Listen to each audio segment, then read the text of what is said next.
வணக்கம் நேர்களே. நம் விருந்தினர் நிகழ்ச்சியில் அனைவரும் சந்திப்பதில் மிக்க மகிழ்ச்சி. நம்ம ஒவ்வொரு எபிசோட்லயும் அந்த நிகழ்ச்சியில பார்த்தீங்கன்னா, ரொம்ப மிகச்சிறந்த சாதனையாளர்களை நம்ம பார்த்துட்டு வரோம். அதன் வரிசையில இன்னைக்கும் அப்படிப்பட்ட ஒரு சாதனையாளர் தான் நம்ம பார்க்க போறோம். The father of community radio அப்படின்னு சொன்னோனே யாரு நம்ம நினைவுக்கு வருது?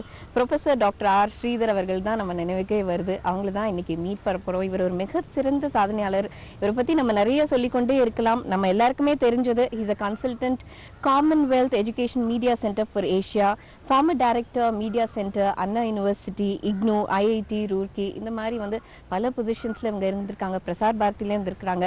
ஸோ இவங்களை பத்தி நம்ம தெரிஞ்சுக்கலாம். கம்யூனிட்டி ரேடியோ பத்தியும் தெரிஞ்சுக்கலாம். ஸ்ரீதர் சார் எவ்வளோ ஊருக்கு டிராவல் பண்ணியிருக்காங்க, அவங்களோட எக்ஸ்பீரியன்ஸ் எல்லாத்தையுமே இந்த நிகழ்ச்சியில வாங்க அவங்களோட பகிர்ந்து கொள்ளலாம். வணக்கம் சார். வணக்கம். வணக்கம் சார். ஸ்ரீதர் சார், இந்த ஃபாதர் ஆஃப் கம்யூனிட்டி ரேடியோ அப்படிங்கிற உங்களுக்கு இந்த பட்டம் எப்பொழுது வந்தது? 2004 வருஷம் பிப்ரவரி மாதம் 1ஆம் தேதி இந்தியாவிலேயே முதலாக ஒரு சமுதாய வானொலி ஒன்று ரேடியோ ஸ்டேஷனை அண்ணா பல்கலைக்கழகத்தில் ஆரம்பித்தோம். அப்போ நான் அண்ணா யூனிவர்சிட்டி டைரக்டராக இருந்தேன். வானொலியோட ஒரு 50 ஆண்டுகள் தொடர்பு உள்ளதுனாலும் பல வானொலி நிலையங்களில் பணிபுரிட்டு இருந்ததுனால வானொலி மேலே எனக்கு ஒரு ஈடுபாடு உண்டு. அப்போ அரசாங்கத்தில் டெல்லியில் இருந்ததுனால இந்த சமுதாய வானொலிக்காக பல தன்னார்வ நிறுவனங்கள்லாம் கேட்டுக்கிட்டு இருந்தாங்க. யுனெஸ்கோ போன்ற வெளிநாட்டு நிறுவனங்களும் இந்த மாதிரி மக்களுக்காக, மக்கள் குரலுக்காக ஒரு ரேடியோ வேணும்னு சொல்லிட்டு இருந்தாங்க. அதுக்கு ஒரு உருவம் கொடுக்கறதுக்காக பல பேர் முயற்சி பண்ணாங்க. அதில் நானும் முயற்சி பண்ணேன். அந்த அந்த அந்த ரேஸில் நான் வெற்றி பெற்றுட்டேன். அந்த சமயத்தில் இந்தியா ஒளிர்கிறது அப்படின்னு ஒரு கேம்பெயின் பண்ணிகிட்டு இருந்தாங்க. அந்த நேரத்தில் தகவல் ஒலிபரப்புத்துறை அமைச்சகம் எதானும் செய்யணும்னு சொல்லிட்டு இருந்தாங்க. அந்த நேரத்தில் அண்ணா பல்கலைக்கழகத்தில் ஒரு ஸ்டூடியோவும் ஸ்டூடெண்ட்ஸும் இவங்களும் இருந்ததுனால, நானும் அதில் டைரக்டராக இருந்ததுனால என் மேலே நம்பிக்கை வந்தது. அதனால் அரசாங்கம் எங்களை முதல் லைசன்ஸ் கொடுத்தாங்க. அதை அன்றைய துணை பிரதமர் அத்வானி அவர்களும் அந்த முதல்வராக இருந்த முன்னாள் முதல்வர் மாண்புமிகு ஜெயலலிதா அவர்களும் சேர்ந்து அந்த ரேடியோவை இணைச்சு அனுப்பிச்சாங்க. அப்புறம் ஓராண்டுகள் அது இந்தியாவுடைய ஒரே சமுதாய வானொலியாக தான் இருந்தது.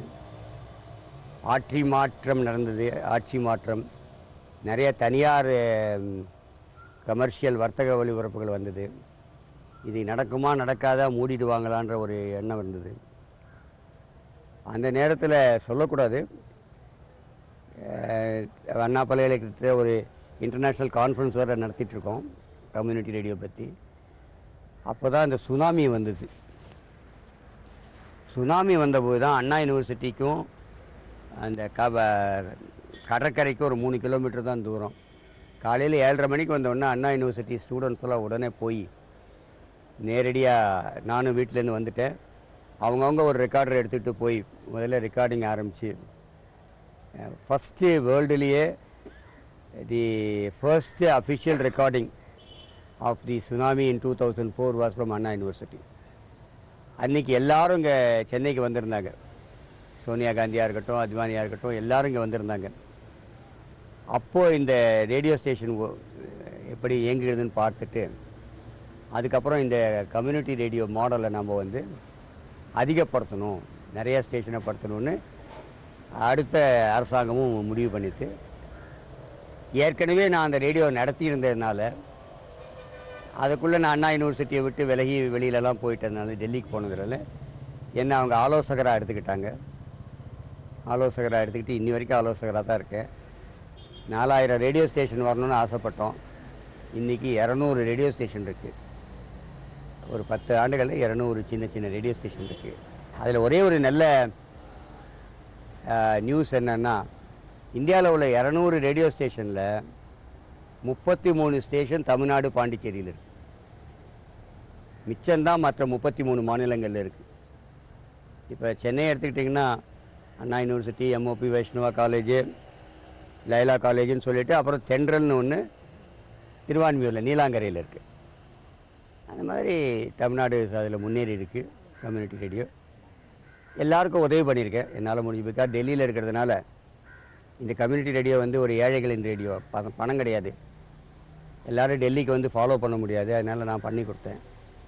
அதனால் அவங்களா கூப்பிடுறாங்க, அவ்வளோதான்.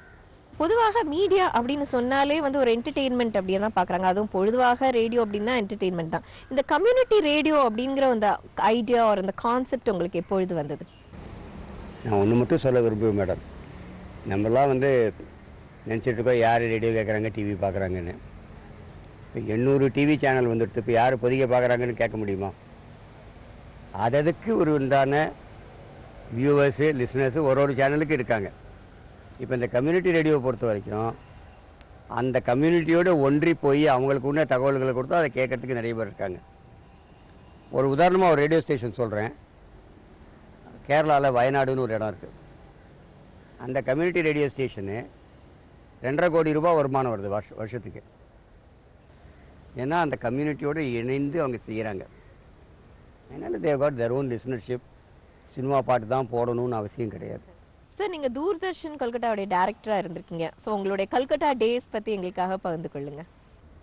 அப்போது தூர்தர்ஷன் இருந்தபோது அப்போ தான் முதல்ல ஸ்டார் டிவி, சன் டிவி எல்லாம் வந்த புதுசு. அது சேட்டலைட் சேனல். நம்ம ஒன்று தான் வந்து சாதாரண மக்களுக்கு ஒரு கருப்பு வெள்ளை டெலிவிஷனில் ஒரு மேலே ஒரு ஆண்டனா வச்சு பார்க்கக்கூடிய தூர்தர்ஷனாக இருந்தது. ஆனால் அப்போவே என்னை பொறுத்த வரைக்கும் நான் டெக்னாலஜியில் ஆசையாக இருந்ததுனால சேட்டலைட் டிவி தான் இந்த ஃப்யூச்சர் அப்படின்றது எனக்கு புரிஞ்சு போச்சு. நான் வந்து டிடி பங்காலிஸ் சேனல் ஆரம்பித்தேன். அபிஜித் தாஸ்குப்தான்னு ஒரு ப்ரொடியூசர், ரொம்ப பெரிய ஃபேமஸ் ப்ரொடியூசர் டிவியில். போய் பார்த்தேன். கல்கத்தாவில் நான் சேர்ந்தது அது வேறு விஷயம்.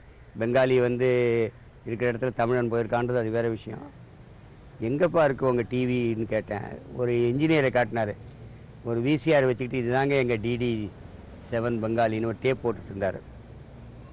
அப்புறம் அவங்கள கூப்பிட்டு கேட்டேன், ப்ரொடியூசர்லாம், என்னப்பா நீங்கள் 20 வருஷமாக டிவி பண்ணுறீங்களே, எவ்வளோ ப்ரோக்ராம் வச்சுருக்கீங்க அப்படின்னு. நிறைய ரெக்கார்டிங் மியூசிக் வச்சுருப்பீங்க, நிறைய ட்ராமா பண்ணியிருப்பீங்க, நிறையா இன்டர்வியூ பண்ணுறீங்க, எல்லாம் என் ரூமில் கொண்டாந்து வச்சுருங்க அப்படின்னு.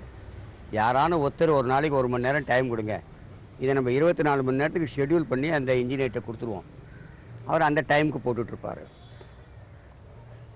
15 நாள் தான் பங்களாதேஷ்லேருந்து அம்பாசடர் லெட்டர் எழுதுறாரு, இந்த டிவியை எல்லாரும் பார்க்குறாங்க அப்படின்னு.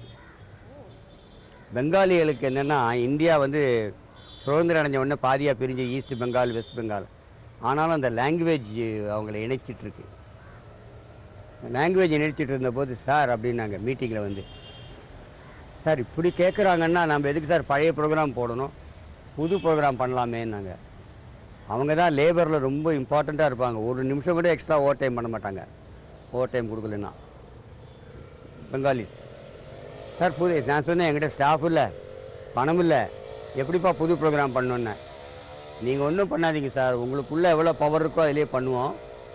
அவங்கெல்லாம் எங்களுடைய சகோதரர்கள், பெங்காலி சிஸ்டர்ஸ் என்பது, அவங்க பார்க்குறாங்கன்னா நல்ல ப்ரோக்ராம் பண்ணோம் சார் சேட்டலைட் அப்படின்னு சொல்லிட்டு. அதுக்கு முன்னாடி சொல்லுவாங்க சேட்டலைட் வந்து பணக்காரங்களது, ஏழைது தான் பிளாக் அண்ட் ஒயிட்னு. இப்போ என்ன இவங்க நம்மளுக்கு கேட்குறாங்கன்னு சேட்டலைட் நல்லா ஆயிடுச்சு.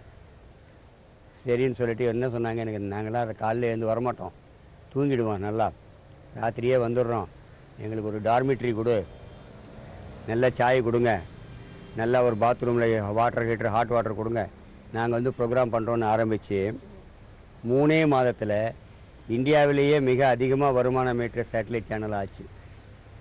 அவ்வளோ பேர் கொலாபரேஷனில். ஒரு நாள் டிடி 5 கூட க்ளோஸ் பண்ணி, எங்களுடைய பாப்புலாரிட்டி அவ்வளோ க்ளோஸாக இருந்ததுனால நான் சென்னையிலேருந்து கூட அந்த சேட்டலைட் டிடி 5 வாங்கிட்டு டிடி 7க்கு 2ஆக யூஸ் பண்ண ஒரு சூரிய கிரகணம் வந்த அன்றைக்கி. ஸோ அந்த மாதிரி அந்த ஸ்டாஃபோடு இணைஞ்சு போய் அவங்களுக்கு என்ன கருத்து இருக்கோ அதோடு இணைஞ்சு போனோம்னா தூர்தர்ஷனில் என்ன வேணாலும் சாதிக்கலாம். டெலிவிஷன் சேனல் அப்படின்னா அகெயின் அது ஒரு என்டர்டெயின்மெண்ட் மீடியம் அப்படியே தான் பொதுவாக பார்க்குறாங்க. ஸோ டெலிவிஷன் சேனலோடைய பிரைமரி ரோல் என்ன? பார்லிமெண்ட்டில் வந்து சேட்டலைட்டுக்கு சேங்ஷனோ டெலிகாட்சி நிலையத்துக்கு சேங்ஷனோ வாங்கணுன்னா 1935ஆம் வருஷத்தில் ரேடியோ ஆரம்பிச்சது. கல்விக்காகன்னு சொல்லி தான், கல்விக்காக இந்த ரேடியோ டெலிவிஷன் ஒளிபரப்புறோன்னு சொல்லி தான் பார்லிமெண்ட்டில் பணம் கொடுத்துருக்காங்க. சேட்டலைட் கொடுத்தது கல்விக்காக தான். ஆனால் அதை கல்விக்கு நம்ம பயன்படுத்தாமல் என்டர்டெயின்மெண்ட்டுக்கு யூஸ் பண்ணுறோம். தேர்ஃபோர் கல்வி நிகழ்ச்சிகளை என்டர்டெயின்மெண்ட்டோட கலந்து கொடுக்கணும். அண்ட் எஜுகேஷன், என்டர்டெயின்மெண்ட், இன்ஃபர்மேஷன் இது 3 கலந்தது தான் ஒரு மீடியான்றது. ஊடகத்துறைன்றது நம்ம கல்வியை மறந்துட்டோன்றதுனால எனக்கு அந்த வாய்ப்புகள் இருந்தது, ஆரம்பித்தேன். நான் வந்து சக்ஸஸ் ஆகலை, தோல்வி தான் அடைஞ்சிருக்கேன்.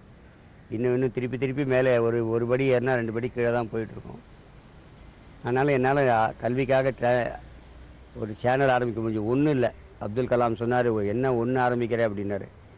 ஒரு டிரான்ஸ்பாண்டரே கொடுக்குறேன், 5 ஆரம்பினார். யூஜிசிக்கு 1, என்சிஆர்டிக்கு 1, இக்னூக்கு 1, ஐஐடிக்கு 1ன்னு 5 சேனல் ஆரம்பித்தோம். கியான் தர்ஷன் 1, 2, 3, 4, 5ன்னு. அதுக்கப்புறம் புஸ்தகமே வந்துடு, இந்த சேனல் தட் நோ ஒன் சீஸ்னு. ஏன்னா நம்மளால் இன்ஃப்ராஸ்ட்ரக்சரை கொடுக்க முடியுது, பணத்தை வச்சு சேட்டலைட்டை கொடுக்குறோம். தேர்ஃபோர் எஜுகேஷன் நல்லபடியாக நாலேஜ் கொடுக்கணுன்னா மீடியாவோட துணை வேணும், எஜுகேஷ்னல் மீடியா வளரணும். அதனால தான் நான் அதில் இப்போ பார்த்துட்ருக்கேன். பார்த்தேன் எஜுகேஷன் டெலிவிஷன் ரேடியோலாம், அதுவும் நிறைய பணம் தேவைப்படுது. இந்த கம்யூனிட்டி ரேடியோ கான்செப்ட் வந்தது. பல இடங்களில் சக்ஸஸ், பல இடங்களில் ஃபெயிலியர். ஸோ காபூல் ஓல்டன் டேஸில் வந்து வார் பீரியட், அந்த நேரத்தில் வந்து இந்த கம்யூனிட்டி ரேடியோ நீங்கள் டெவலப் பண்ணும்போது என்ன மாதிரி பிரச்சனைகள்லாம் நீங்கள் சந்திச்சிங்க? அவங்க வந்து ஒரு எஜுகேஷ்னல் மீடியா சென்டர் காபூல் யூனிவர்சிட்டிக்கு எதிர்த்தாப்புல இருக்குது, அதை சண்டையில் தகர்த்துட்டாங்க வெடிகுண்டு வச்சு. அதை யுனெஸ்கோ பணம் கொடுத்து கட்டிடுச்சு. அப்போது அவங்களுக்கு என்ன ட்ரைனிங் வேணும்னு கொடுக்குறதுக்கு இந்தியாவிலேருந்து கூப்பிட்டாங்க. அதாவது இந்தியாவிலேருந்து போனால் ஓரளவுக்கு ஏற்றுப்பாங்கன்னு போனேன். போன உடனே நான் நினச்சேன் ஐக்கிய நாடுகள் சபையில் யூஎன்னோட கெஸ்ட் ஹவுஸில் தங்குறேன்னு. எனக்கு தெரியாது யூஎன்னை தான் அவங்க யூஎஸ்ன்னு நினச்சிட்ருக்காங்கன்னு, தாலிபான். அப்புறம் போன உடனே புரிஞ்சுக்கிடுச்சு, சரி நான் சாதாரண காரில் போகிறேன், புல்லட் ப்ரூஃபெல்லாம் வேணாம், எனக்கு ஒரு டிரைவர் கொடுத்துருங்க, உங்கள் ஒரு டிரைவரே வரட்டும், எனக்கு வேறு யாரும் வேணான்னு போனால் அவங்க பெர்ஷியன் மொழியும் தரி மொழியும் பேசுகிறவங்க. எனக்கு மொழி தெரியாது. அவங்கள கூப்பிட்டு உங்களுக்கு என்ன ட்ரைனிங் வேணும்னு கேட்டால், ஒரு பையன் ரஷ்யாவில் படித்தவன், ஒரு பையன் ஈரானில் படித்தவன், அந்த மாதிரி ஒன்று ஒரு ஊரில் கஜகஸ்தான், கிர்கிஸ்தானில் படித்தவன், 8ஆம் கிளாஸ் 10ஆம் கிளாஸ் படித்தவன்லாம் ப்ரொடியூசராக இருக்கான். சார் என்ன சார் வேணும்னா, சார் நாங்கள் ஷாருக் கானை பார்க்கணுன்றோம். ஷாருக் கானை பார்க்கணும், அமீர் கானை பார்க்கணுன்னா, சரி உங்களுக்கு இதான் ட்ரைனிங்காக பூனாவில் கொடுக்குறேன் எஃப்டிஐயில் அப்படின்னு சொல்லிவிட்டு அவங்க ஒருத்தரையும் இன்டர்வியூ பண்ணி எடுத்துகிட்டு போது ஒரு பையன் ஹிந்தி பேசுகிற பையன், அவன் தான் டிரான்ஸ்லேட்டராக இருந்தான். அடுத்தது பார்த்தா ஒரு ரொட்டி 20 பேர் சாப்பிடுவான், ஒரு பிரெட் எடுத்துக்கிட்டு. அந்த ஏழ்மை. அவங்க மீடியாவில் நல்ல க்ரியேட்டிவ் பீப்புள். அந்த ஆப்கானிஸ்தான் படங்கள்லாம் நீங்கள் யூடியூப்பில் பார்த்து பாருங்கள், அவ்வளவு க்ரியேட்டிவாக பண்ணுவாங்க. அந்த ஏழ்மையினால் அந்த க்ரியேட்டிவிட்டி ரொம்ப ஜாஸ்தி இருந்து பண்ணிவிட்டு ஒரு ரிப்போர்ட் கொடுத்தாங்க. இந்த மாதிரி கியான் தர்ஷன் மாதிரி, கியான் வாணி மாதிரி ஆப்கானிஸ்தானில் பண்ணலாம். அவங்களுடைய தூர்தர்ஷன் இருக்கு இல்லையா, நம்ம தூர்தர்ஷன் அங்கே ஹெல்ப் பண்ணுறாங்க, அவங்களையும் சேர்த்து ஒரு பண்ணலான்னு ஒரு ப்ராஜெக்ட் போட்டுக்கிட்டு ஒரு 2 மாதம் கழித்து திருப்பி போனேன். எஜுகேஷன் மினிஸ்டர், இன்ஃபர்மேஷன் மினிஸ்டர் 2 பேர்ட்டையும் ப்ரோக்ராம் ப்ராஜெக்ட் கொடுக்கறதுக்காக போனால் எஜுகேஷன் மினிஸ்டர் கொடுத்துட்டு கீழே வரேன். என் டிரைவர் சொல்கிறான், சார் எங்கே போக முடியாது, ஒரே பாம் பிளாஸ்ட், எங்கே பார்த்தாலும் பாம் பிளாஸ்ட்ன்றான். அந்த யூரோப்பியன் லேடி சொன்னால், சரி உன் உயிருக்கு ஆபத்து, நீ நேராக போயிடு, இந்த டிரைவர் அழைச்சிட்டு போயிடுவான், நான் கொடுத்துட்டு வரேன் அப்படின்ட்டு வரேன். நான் போனால் எல்லாம் சிரிக்கிறான். யூஎனில் ஒரு ஈக்காக கிடையாது.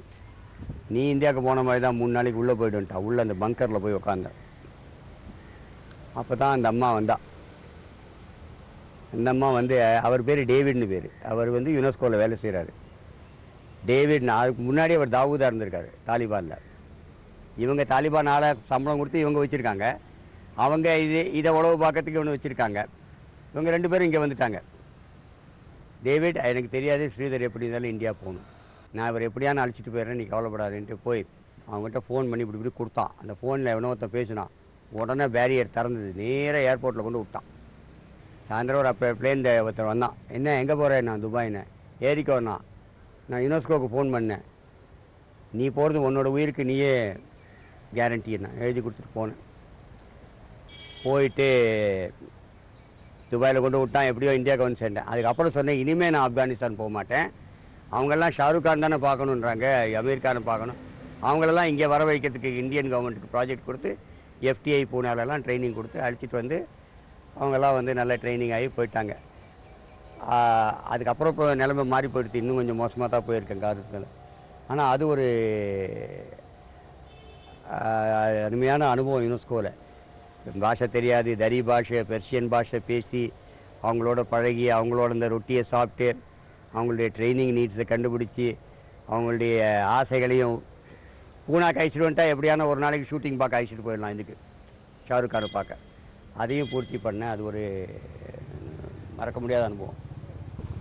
இப்போ உள்ள யூத்துக்கு வந்து நீங்கள் என்ன மெசேஜ் சொல்லணும்னு விரும்புறீங்க? இப்போ உள்ள யூத்துன்னா ஆஸ் யூ செட் எஜுகேஷன் சென்டருக்கு இப்போ நிறைய இது இல்லை, மீடியா இல்லை, சேட்லி இல்லை அப்படின்னு சொன்னீங்க ஆரம்பத்துலேருந்தே.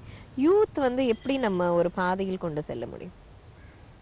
நான் சில நாட்களுக்கு முன்னாடி ஒரு திருநெல்வேலியில் ஒரு கான்ஃபரன்ஸில் ஜேர்னலிசம் மாஸ் கம்யூனிகேஷன் ஸ்டூடெண்ட்ஸ்க்கு பேச போனேன். அப்போ சொன்னேன், நம்ம ஜேர்னலிசம் மாஸ் கம்யூனிகேஷனில் உள்ள எல்லாருமே, மீடியாவில் உள்ள எல்லாருமே நெகட்டிவ் திங்கிங் தான். அவன் அந்த லஞ்சம் வாங்கினா, இங்கே கொலை பண்ணான், அது பண்ணான், இது பண்ணான்னு தான் வருதே தவிர பாசிட்டிவ் திங்கிங், டெவலப்மெண்ட் நியூஸ் எதுவும் இல்லை. அதை புதிய மாதிரி சேனலில் தான் போடுவாங்க. ஆனால் இன்றைக்கி வந்து கவர்மெண்ட் வந்து 6000 கம்யூனிட்டி ரேடியோ கொண்டு வருது. You can have your own radio television station on the phone. You don't need ஃபோனே கேமரா, ஃபோனே வீடியோ கேமரா, ஃபோன்லேருந்தே அப்லோட் பண்ணிடலாம் யூடியூப்பில். You can run your own channel. அந்த சேனலை வந்து நாம் என்ன பண்ணோன்னா, தயவு செஞ்சு அந்த சேனலில் பயன்படுத்தி knowledge, I'm not saying education, I'm not saying கல்வி, நல்ல பாசிட்டிவ் நாலேஜ் ட்ரான்ஸ்ஃபர் பண்ணணும். நேற்று ஒரு பையன் வந்து என்னை கேட்டாப்புல, சார் நான் எலக்ட்ரானிக் இன்ஜினியரிங் பண்ணியிருக்கேன், எங்கேயோ வேலை செய்கிறேன், நல்ல வேலை வேணும்னு. எங்கடா வேலை செய்கிறேன்னு, டவரெல்லாம் இன்டெகிரேட் பண்ணுறதுல ஒரு கம்பெனியில் வேலை செய்கிறேன்னா. அப்போ நீயே ஒரு கம்பெனி ஆரம்பியேன், ஸ்டார்ட் அப் இந்தியா. நீ 2-3 பேர் சேர்ந்து ஆரம்பிங்களேன், அந்த லாபம் உனக்கு கிடைக்காதா? So our students should come out with some good ideas to get development communication. Development கம்யூனிகேஷனில் மீடியாவுக்கு நல்ல பங்கு இருக்குது. மீடியாவினால் மாற்ற முடியும்ன்றது இந்த கம்யூனிட்டி ரேடியோலாம் ஒரு எடுத்துக்காட்டு. ஒரே ஒரு வார்த்தையை மட்டும் சொல்ல விரும்புகிறேன்.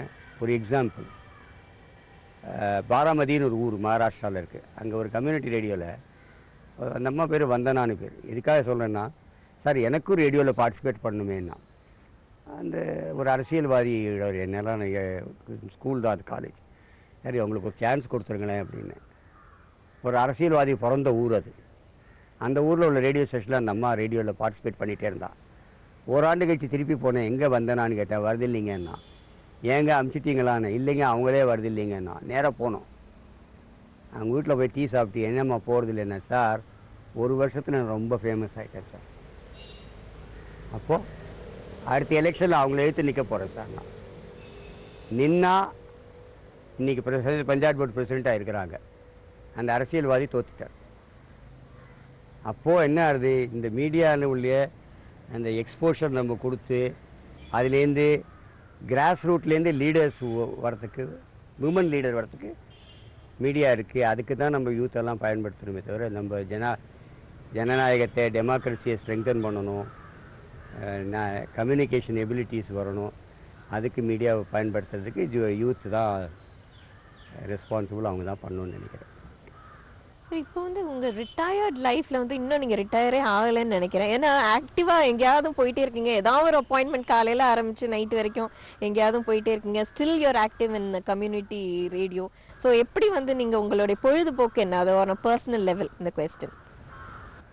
பொழுதுபோக்குன்னா, வீட்டில் சும்மா இருக்க முடியல, கம்ப்யூட்டரை பார்த்து டிவி பார்த்துட்டு இருக்க முடியல, பேப்பர் பார்த்துட்டு. கூப்பிட்ற வரைக்கும் கூப்பிட்டாங்கன்னா என்ன ஏதோ ஒரு சொல்லுவாங்க, பாகவதர்லாம் சொல்லுவாங்க, தமிழ்நாட்டில் வயசாகி போச்சுன்னா, 60 வயசு ஆகிட்டு போச்சுன்னா அவங்க பாட கூப்பிட மாட்டாங்க. அவங்க கோயிலில் போய் பாடுவாங்க. பார்த்தாங்கன்னா என்ன பண்ணுவாங்கன்னா, ஒரு தேங்காய் மூடி கொடுப்பாங்க. வீட்டில் அழிச்சுன்னு போய் தேங்காய் மூடி கொடுத்துட்டு, என்னென்னா இன்றைக்கி சட்னி பண்ணுறதுக்கு கொண்டான்ட்டேன் அப்படின்வாங்க. அந்த மாதிரி ஏதான ஒரு சான்ஸ் கிடச்சி யாரானு கூப்பிட்டாங்கன்னா போயிட்டுருக்கேமே தவிர, அதை விட. ஆனால் அது என்ன பல ஃபீல்டில் இருந்ததுனால, science and technology, educational media, community radio, television, அப்படி பல ஃபீல்டில் இருந்ததுனால ஏதான ஒன்று நம்மளை வந்து ஆக்டிவாகவே வச்சுருக்கு, அவ்வளோதான். சரி, ஒரு சிறிது நேரத்திலே வந்து உங்களுடைய வாழ்க்கை வரலாறு ப்ளஸ் வந்து ரொம்ப அருமையாக மீடியாவின் அடிப்படை கடமை வந்து எஜுகேஷன், டு எஜுகேட். அதுவும் வந்து யூத் வந்து அந்த இது ஒரு என்டர்டெயின்மெண்ட் மீடியமாக பார்க்காம, அதுவும் நீங்க திருப்பி திருப்பி சொல்ற மாதிரி ஷாருக் கான் ஒரு அமீர் கான் இல்லை ஒரு ஆக்டர் ஆக்ட்ரஸ் இந்த மோகம் இல்லாமல் நம்மளுடைய அடிப்படை கடமை வந்து டு எஜுகேட். அண்ட் அதுலேருந்து கிராஸ் ரூட் பீப்புளுக்கு வந்து நீங்கள் நிறையவே வந்து அவங்கள டெவலப்மெண்ட் பண்ணியிருக்கீங்க. எஸ்பெஷலி இந்த விமன் பற்றி சொல்லியிருக்கீங்க. அது ஈவன் இங்கே சென்னையில் கூட ஃபிஷர் விமனுக்கு கூட அந்த கம்யூனிட்டி ரேடியோ வந்து மிகவும் பயன்பட்டிருக்குது. அண்ட் ஆஃப்கோர்ஸ் அந்த காபூலில் வந்து ரொம்ப அது வந்து ஒரு கிரேட் எஸ்கேப் அப்படின்னு சொல்லலாம். அதுவும் நீங்கள் சொன்னது ரொம்ப அருமை. அதுவும் அந்த சேலரி வந்து ஒரு பக்கம் இருந்தாலும் உங்களுக்கு அதை விட்டு மீண்டும் சரி இந்தியாவுக்கு தப்பிச்சு வந்தா போதும் அப்படின்னு நீங்க அழகாக சொல்லியிருக்கீங்க. நிறைய பேர் வந்து இன்னும் வந்து மீடியா அப்படிங்கிறத ஒரு என்டர்டெயின்மெண்ட் ஒரு இண்டஸ்ட்ரியா பார்க்காம it is primarily only for education அப்படின்னு பார்த்துட்டு நம்ம மீண்டும் வந்து இந்த தூர்தர்ஷன் அப்படிங்கிறத வந்து இட் இஸ் நம்பர் 1. அது வந்து ரொம்ப அழகாக சொன்னீங்க. நம்ம வந்து மீண்டும் மீண்டும் பொதிகை போல சேனல்ல வந்து நாங்கள் வந்து ஃபர்ஸ்ட் வந்து எஜுகேஷனுக்கு தான் வந்து ப்ரையாரிட்டி கொடுக்குறோம். அது உங்களுக்கே நல்லா தெரியும் அப்படின்னு நம்புகிறோம். மீண்டும் நான் அடுத்த நிகழ்ச்சியில் உங்க பார்க்குறேன் நேர்களே. இன்னைக்கு ரொம்ப ஒரு சிறப்பாக இருந்தது இந்த நிகழ்ச்சி. மீடியா அப்படிங்கிறது பிரைமரி கோல் இஸ் என்டர்டெயின்மெண்ட் அப்படின்னு சார் வந்து ரொம்ப அழகாக சொன்னாங்க. மீண்டும் உங்களை அடுத்த நிகழ்ச்சியில் சந்திக்கிறேன். உங்க சார்பாகவும் நம்ம பொதிகை தொலைக்காட்சியின் சார்பாகவும் ஸ்ரீதர் சார் அவர்களுக்கு நன்றி, வணக்கம்.